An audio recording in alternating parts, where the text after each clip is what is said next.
నిత్య ప్రేమతో నన్ను ప్రేమించెను, నిత్య ప్రేమతో నన్ను ప్రేమించెను. We follow the star.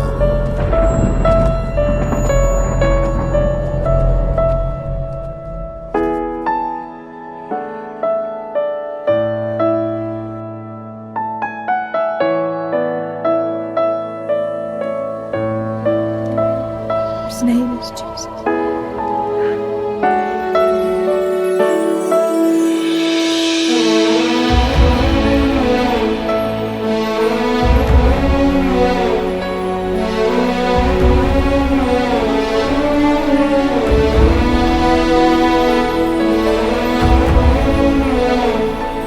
You shall turn the heart of the fathers to the children, and the heart of the children to their fathers.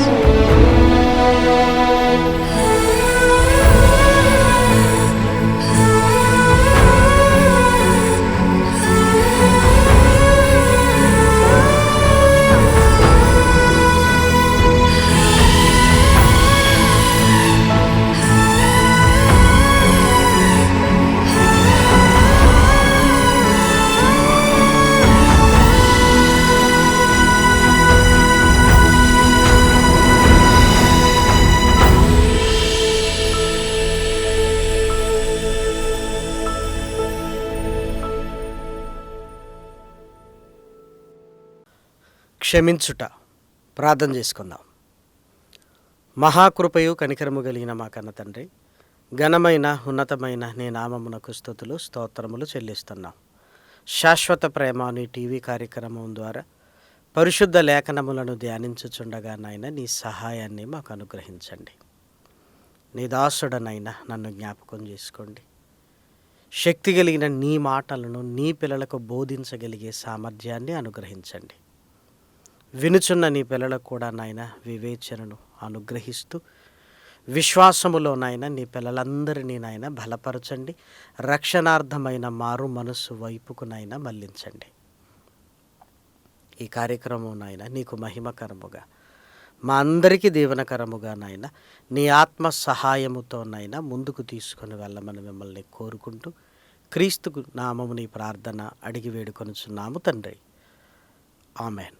ప్రేమన దేవుని వారలారా, దేవుని అపారమైన ప్రేమను బట్టి, ఆయన ఉచితమైన కృపను బట్టి పరలోకమందున్న కన్న తండ్రిని స్తుతిస్తూ క్రీస్తు పేర కృతజ్ఞతాస్తుతులు చెల్లించుచున్నాను. దేవుని పిల్లలైన మీ అందరికీ కూడా క్రీస్తు పేర శుభములు వందనములు తెలియజేసుకుంటూ, దయచేసి మీ చేతుల్లోనికి పరిశుద్ధ గ్రంథాన్ని తీసుకొని వాక్యాన్ని చూస్తూ ప్రార్థనాపూర్వకంగా వాక్య ధ్యానాన్ని కొనసాగించవలసిందిగా ప్రభు ప్రేమను బట్టి మిమ్మల్ని కోరుకుంటున్నాను.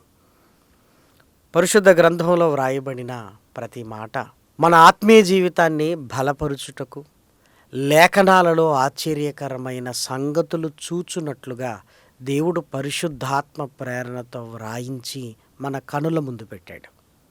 ఆ మాటలను ధ్యానిస్తున్నప్పుడు ఆధ్యాత్మికంగా శక్తి కలిగి, జీవము కలిగి దేవుని కొరకు మనం బ్రతుకుతాం.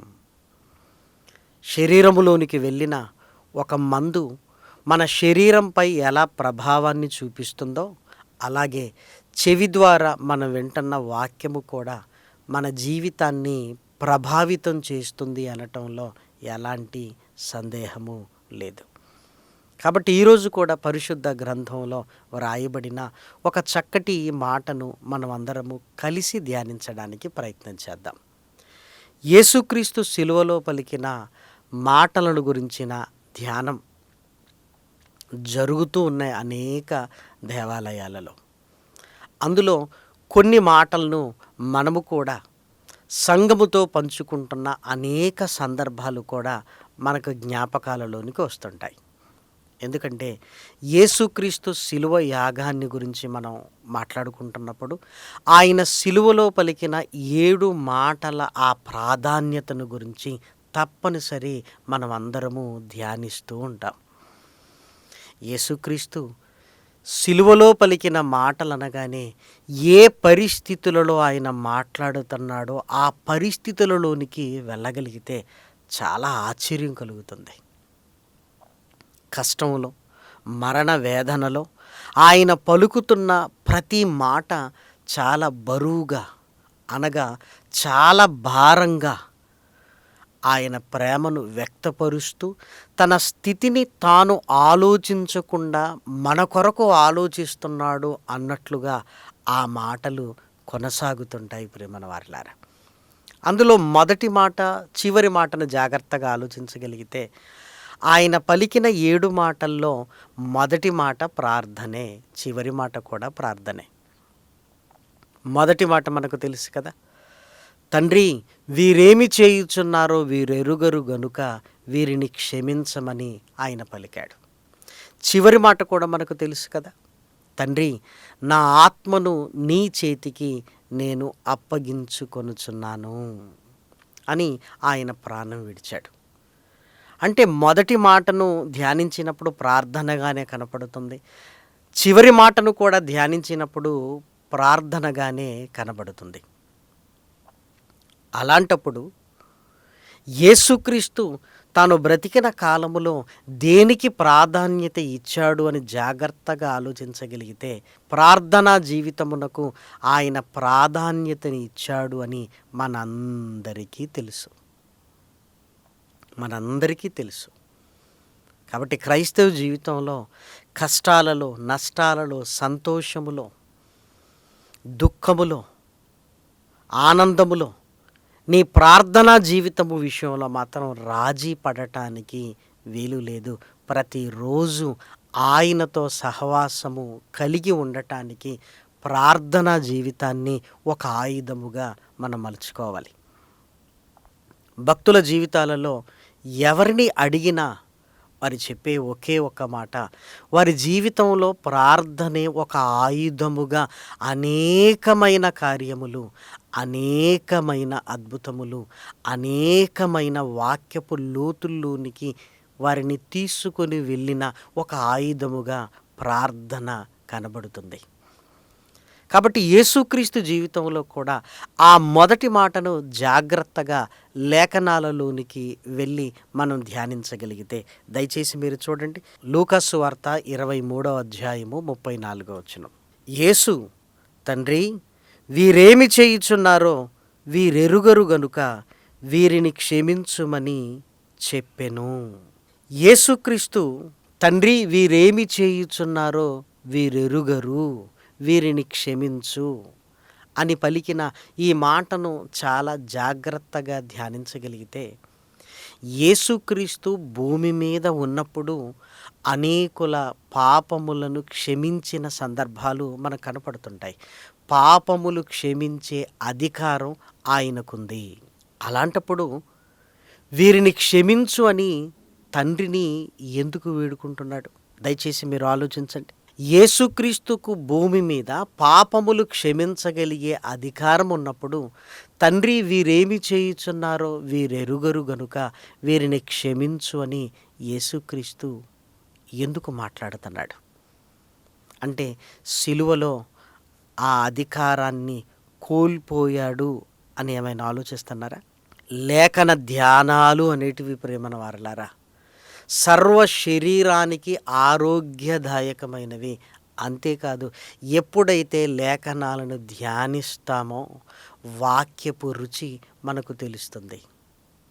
నిజంగా ఎవరో సేవకులు మాట్లాడుతున్నప్పుడే వాక్యపు ఆనందము మనం అనుభవిస్తున్నప్పుడు నువ్వే చదువుతూ వాక్యాన్ని ధ్యానిస్తూ దేవుడే నీతో మాట్లాడిన ఆ అనుభవంలోనికి నువ్వు వెళ్ళగలిగితే నువ్వు ఎంత ఆనందిస్తావు. దేవుడు నీతోనే మాట్లాడితే ఆ అనుభూతిని మాటల్లో చెప్పగలమా?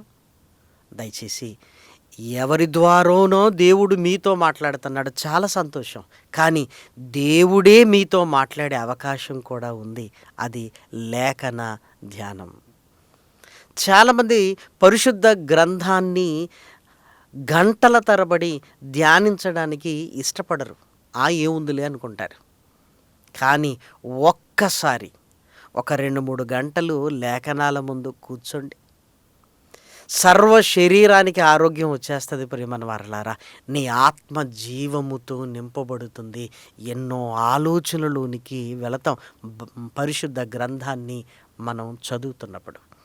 మరి యేసుక్రీస్తుకు భూమి మీద అధికారం ఉందని ఎక్కడ వ్రాయబడింది అని లేఖనాలలోనికి వెళ్ళి చూస్తే మార్కు సువార్త 2వ అధ్యాయము 10వ వచనాన్ని చూడండి. అయితే పాపములు క్షమించుటకు భూమి మీద మనుష్య కుమారునికి అధికారము కలదని మీరు తెలుసుకొనవలెనని వారితో చెప్పి, మనుష్య కుమారుడనైన నాకు భూమి మీద పాపములు క్షమించే అధికారం ఉన్నది.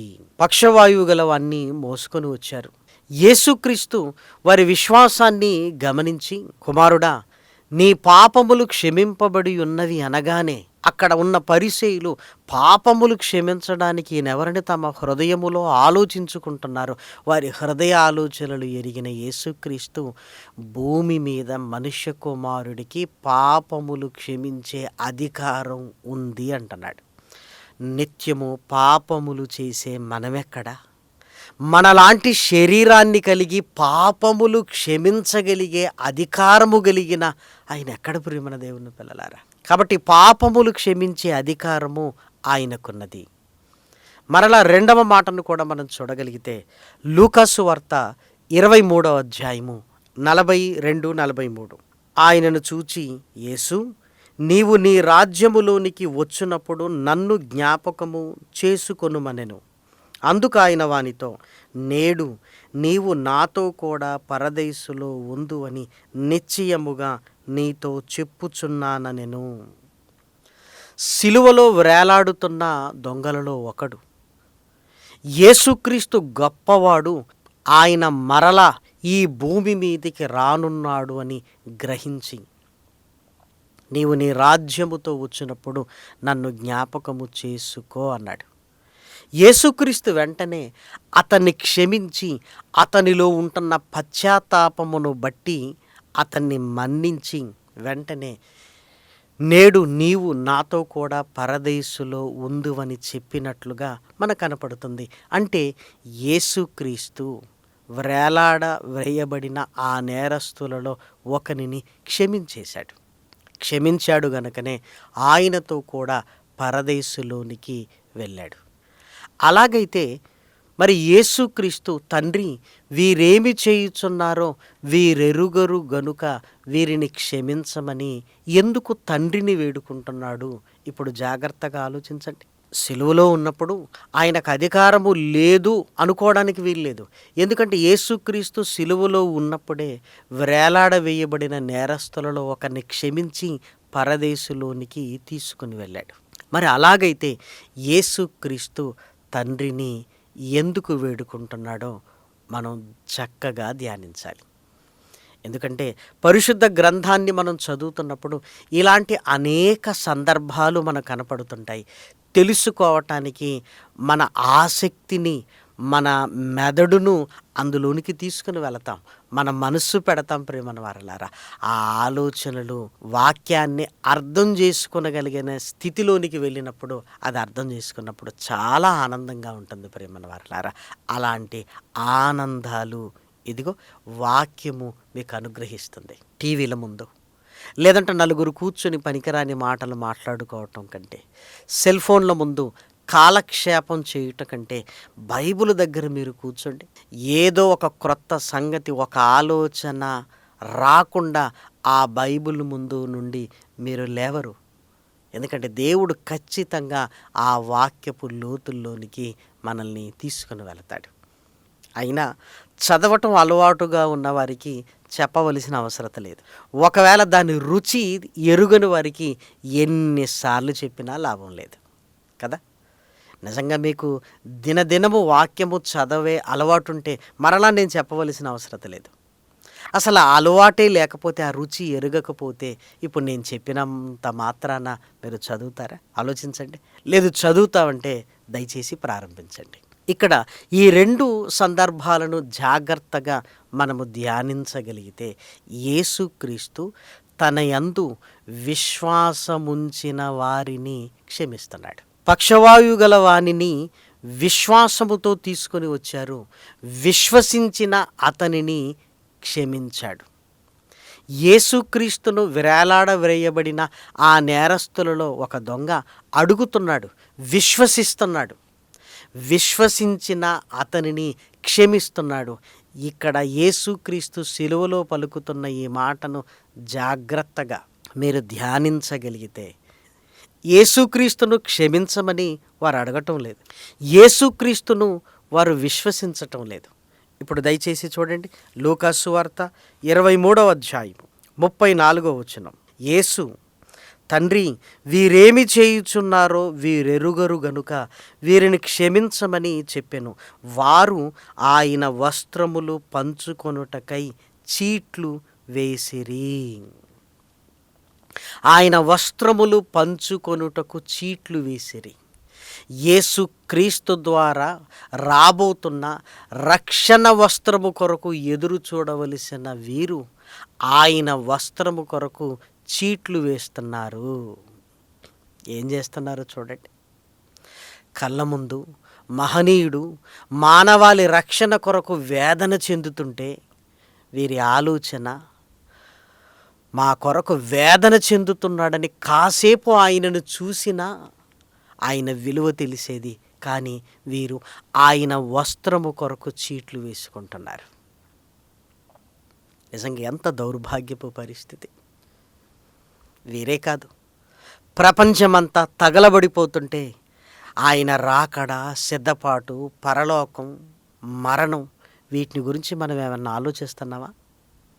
మన కుటుంబ రక్షణ, యుద్ధాలు జరుగుతుంటాయి, భూకంపాలు వస్తుంటాయి, మరణాలు జరుగుతుంటాయి, ఏముంది అని మనం జాగ్రత్త పడటం లేదు. చూసారా, కళ్ళ ముందు రెండవ రాకడ సూచనలు కళ్ళకు కట్టినట్లుగా కనపడుతున్నా వాటిని పట్టించుకోకుండా మన వ్యాపకాలు, మన ఆలోచనలు, మన కట్టడాలు, మన విందులు, వినోదాలు, మన సంపాదన ఇవేనా? దయచేసి మీరు ఆలోచించండి. మనిషి జీవితంలో కనబడవలసిన సీరియస్నెస్ ఎవరిలోనైనా కనబడుతున్నాయా? నేను చనిపోతే ఏమైపోతాను అన్న దిగులు, ఆందోళన, నేను చేసిన పాపములు నా వెంట వస్తాయన్న భయం ఈరోజు సమాజంలో ఎవరికైనా కనబడుతున్నాయా? చెబుతున్న మాటల్ని పట్టించుకోకుండా ఈరోజు సమాజం ఏమైనా పట్టించుకుంటున్నారా? లేదు కదా ప్రియమైన దేవుని పిల్లలారా. చావు వార్త వినగానే ఏమైపోయాడు అన్న ఆ దిగులు సమాజానికి ఏముంది? పుట్టినవాడు గిట్టక మానడు అని అక్కడితో ఆలోచన ఆపేశారు. మరి గిట్టినవాడి సంగతి ఏంటి? ఈరోజు సమాజం ఏమైనా ఆలోచిస్తుందా? వారు కూడా రక్షకుడు కళ్ళ ముందు రక్తతర్పణతో ఉన్నప్పుడు దాన్ని పట్టించుకోకుండా ఆయన వస్త్రము ఎవరికి కావాలని చీట్లు వేసుకుంటున్నారు. ఏమండి, ఆయన విలువ తెలిస్తే రక్షణ కావాలి అనుకునే వీరు ఆయన విలువ తెలియదు గనక చీట్లు వేసుకుంటున్నారు వస్త్రము కొరకు. తండ్రి, వీరేమి చేయుచున్నారో వీరెరుగరు గనుక వీరిని క్షమించు. అంతేకాదు, యేసుక్రీస్తును సిలువకు అప్పగించిన వారికి తెలుసా? తెలియదు. లేఖనాలన్నీ ఈయన ద్వారా నెరవేరుతున్నవని, రక్షకుడుగా, విమోచకుడుగా ఆయన వచ్చాడని. తండ్రి, ఇదిగో వారేమి చేయుచున్నారో వారికి తెలియదు. అందరిని గురించి ఆయన మాట్లాడుతున్నాడు. ప్రేమన దేవుని పిల్లలారా, ఇప్పుడు క్షమించు అని తండ్రిని ఎందుకు వేడుకుంటున్నారంటే, క్షమించమని యేసుక్రీస్తును వీరు అడగట్లేదు, యేసుక్రీస్తును వీరు విశ్వసించట్లేదు. అసలు యేసుక్రీస్తును గురించిన ఆలోచన లేదు. తన్ను విశ్వసించి అడిగిన వారిని క్షమించాడు. వారు ఏం చేస్తున్నారో వారికే తెలియనప్పుడు విశ్వాసము లేకుండా వారు చేస్తున్న పనులను బట్టి ఇదిగో యేసుక్రీస్తు, తండ్రి, ఇదిగో వీరేమి చేయుచున్నారో వీరెరుగను గనుక వీరిని క్షమించు అని విశ్వసించని వారిని గురించి తండ్రిని అడుగు. అప్పుడప్పుడు మీరు చూడండి, ఎవరైనా మనల్ని ఏదైనా సహాయం కోరినప్పుడు ఏదో చెయ్యడానికి మనం ప్రయత్నం చేస్తాం. నిన్నేం అడగలేదనుకోండి, అప్పుడు ఏం చేస్తామో తెలుసా? ప్రార్థన చేద్దామండి, దేవుణ్ణి వేడుకుందాం అంటాం. అంటే వారిని గురించి ప్రార్థన చేద్దాం. లేదు, నిన్నే అడిగారు, నన్ను అడిగినప్పుడు నేనేదో చిన్నది చెయ్యాలి కదా, లేదు, ఏం అడగలేదు. ఆ పరిస్థితులు మనకు తెలుసు. తండ్రిని వేడుకుంటాం ప్రేమన వారలారా, తండ్రిని వేడుకుంటాం. దయచేసి మీరు ఆలోచించండి. ఈరోజు లోకాన్ని గురించి, వారి రక్షణ గురించి వారు మనల్ని ఏం అడగలేదు, కానీ మనం ఏం చేస్తున్నాం? తండ్రి, ఇదిగో అనేకులకు మారు మనస్సు అనుగ్రహించు అని తండ్రికి ప్రార్థన చేయట్లేదు మనం అందరం కూడా? అవును కదా. కాబట్టి యేసుక్రీస్తు విశ్వసించిన వారిని పాప క్షమాపణ వారికి అనుగ్రహించాడు, అందులో అనుమానం ఏమీ లేదు. విశ్వసించని వారు చేస్తున్నది వారే తెలియని పరిస్థితులలో ఉంటున్నప్పుడు వారి మీద కూడా జాలిపడి తండ్రిని వేడుకుంటున్నాడు. తన జీవితం ఏమైపోతుందో అన్న ఆలోచన కాదు, వారు ఎరగకుండా చేస్తున్న ఈ కార్యక్రమాలను బట్టి వాళ్ళ జీవితాలు ఏమైపోతాయో అని సిలువలో వేలాడుతూ కూడా ఆలోచిస్తున్నాడు. చూసారా ఎంత ప్రేమండి! ఆయన క్షమాపణను ఏ స్థాయికి తీసుకుని వెళ్ళాడంటే, తన గురించి తాను ఆలోచించకుండా విశ్వసించిన వారిని గురించి, విశ్వసించని వారిని గురించి కూడా ఆయన ఆలోచిస్తున్నాడు.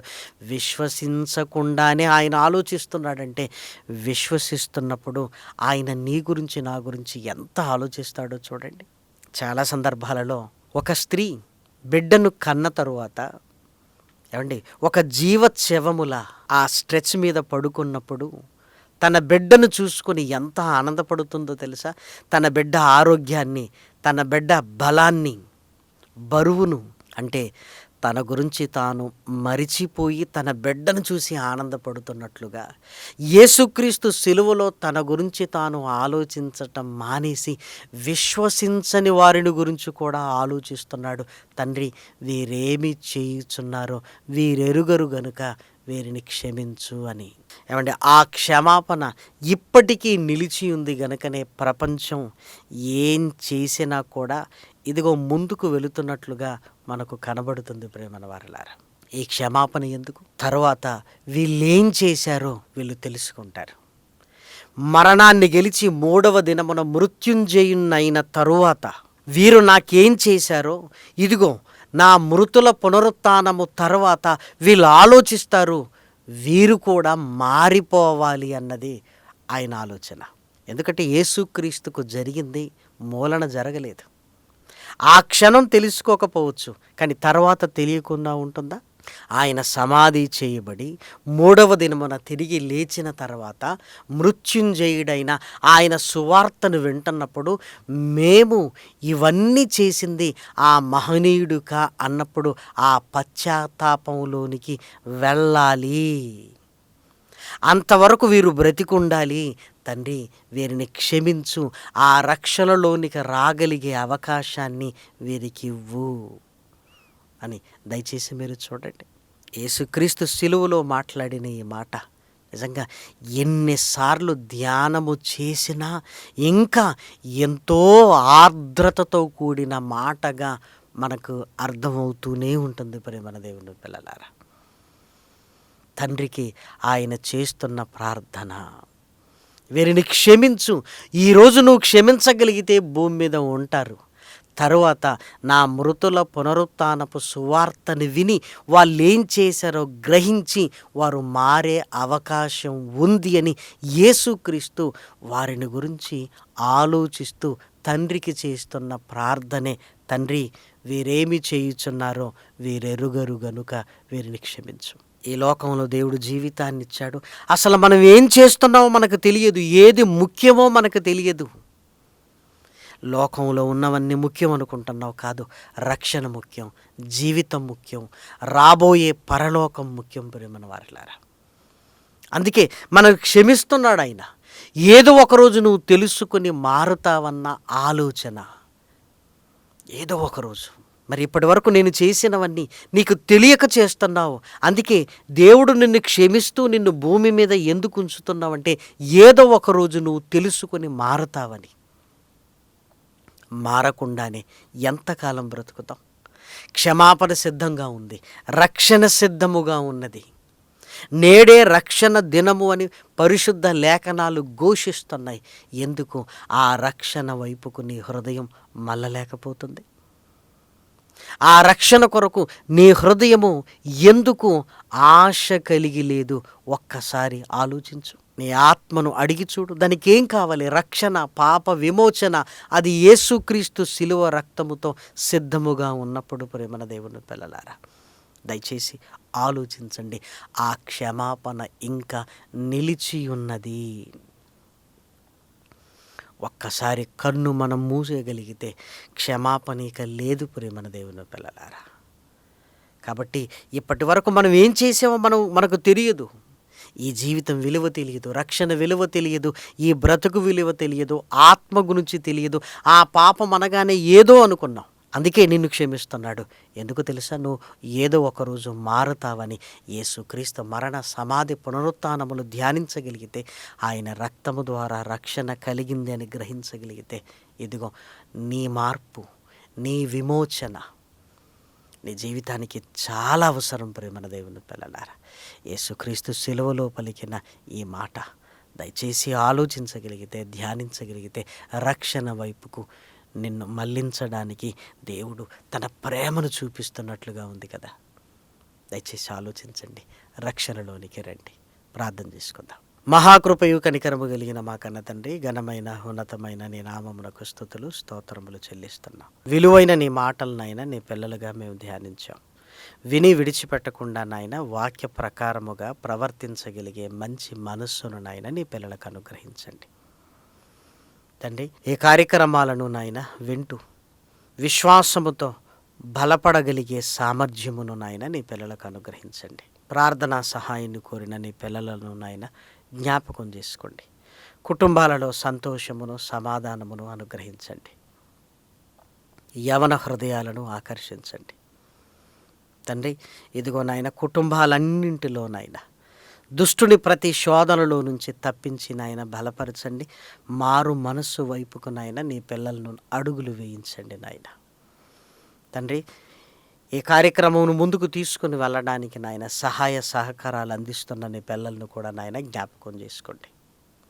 శక్తి కలిగిన నీ మాటలను బట్టి నాయన నీ పిల్లలకు నాయన ఈ సేవా ఫలాన్ని నాయన అనుగ్రహించండి తండ్రి. వృద్ధిలోనికి తీసుకుని రండి పిల్లలను నాయన తండ్రి. వారి ఆరోగ్యాలను నాయన కాయండి తండ్రి. కుటుంబములో నాయన కంచె వేసి నాయన దుష్టుడు ముట్టకుండా నాయన తండ్రి దుష్టుని జయించగలిగే సామర్థ్యాన్ని నీ పిల్లలకు అనుగ్రహించమని మిమ్మల్ని కోరుకుంటూ క్రీస్తు నామము నీ ప్రార్థన అడిగి వేడుకొనుచున్నాము తండ్రి. ఆమేన్. పరమ తండ్రి అయిన దేవుని ప్రేమయు, కుమారుడైన యేసు క్రీస్తు కృపయు, పరిశుద్ధాత్మ యొక్క అన్యోన్యమైన సహవాసము ఇప్పుడును ఎల్లప్పుడూ సదాకాలము మనందరికీ తోడైండునుగాక. ఆమేన్. అందరికీ వందనాలు. స్వార్థం లేనిది ప్రేమ, అన్నీ ఓర్చును ప్రేమ. గంభం లేనిది ప్రేమ, అపకారమునే మరచును ప్రేమ. ఉప్పొంగని గుణమే ప్రేమ, కోపం నిలుపదు ప్రేమ. అన్నీ తాడును ప్రేమ, మత్సరమే పడనిది ప్రేమ. గయనే చూపును ప్రేమ, గరికే చేచును ప్రేమ. సహనం నిరీక్షణ